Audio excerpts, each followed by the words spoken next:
एक बादशाह अपने तख्त पर बैठा हुआ था। दरबार सजा हुआ था, नौकर चाकर खड़े थे, इस्तकबाल हो रहा था। उसी समय एक फकीर दरबार में आया और ऊंची आवाज में बोला, बादशाह, ये तख्त व ताज किस काम के? इनकी असल में कोई कीमत नहीं। बादशाह ये सुनकर हंस पड़ा और बोला, इस फकीर को बाहर निकालो। इसे क्या पता बादशाहत की मिठास क्या होती है। जब बादशाह बैठता है तो सारी दुनिया उसके कदमों में खड़ी होती है। फकीर को बाहर निकाल दिया गया। कुछ दिनों बाद बादशाह शिकार के लिए निकला। उसका घोड़ा अचानक ऐसी जगह निकल गया जहां दूर दूर तक न कोई इंसान था, न पानी, न मदद। तेज धूप, गर्म हवाएं और बादशाह की हालत खराब।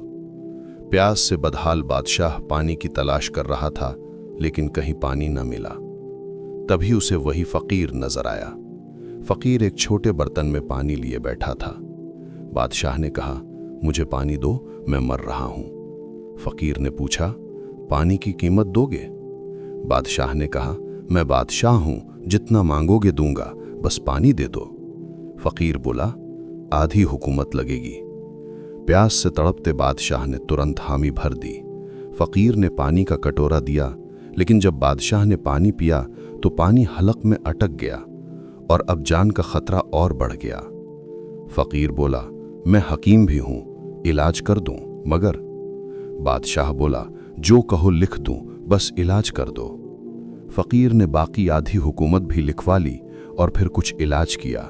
पानी नीचे उतर गया। बादशाह जान बचाकर वापस अपने महल आया। कुछ दिन बाद बादशाह फिर अपने तख्त पर बैठा था। दरबार पहले की तरह सजा हुआ था, मगर अचानक वही फकीर दोबारा आ गया। बादशाह ने उसे पहचान लिया। फकीर ने कहा, बादशाह, इस तख्त व ताज पर इतना घमंड क्यों?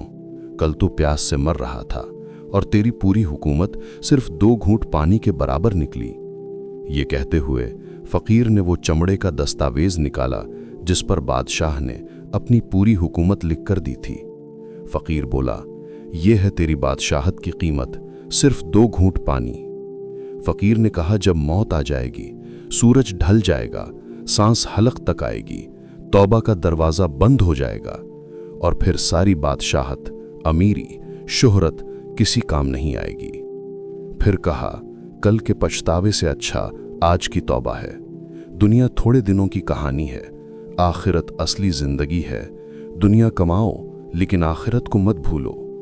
फकीर की बातें बादशाह के दिल में उतर गईं, मगर दरबार में मौजूद लोगों ने कहा, इसे बाहर निकालो, ये बातें फिर करने आ गया। फकीर मुस्कुराया और चला गया।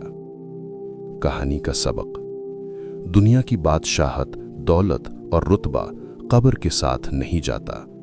इंसान जो घमंड करता है, एक सांस रुक जाए तो सब खत्म। आखिरत असली मंजिल है। आज तौबा कर लो, कल देर हो सकती है।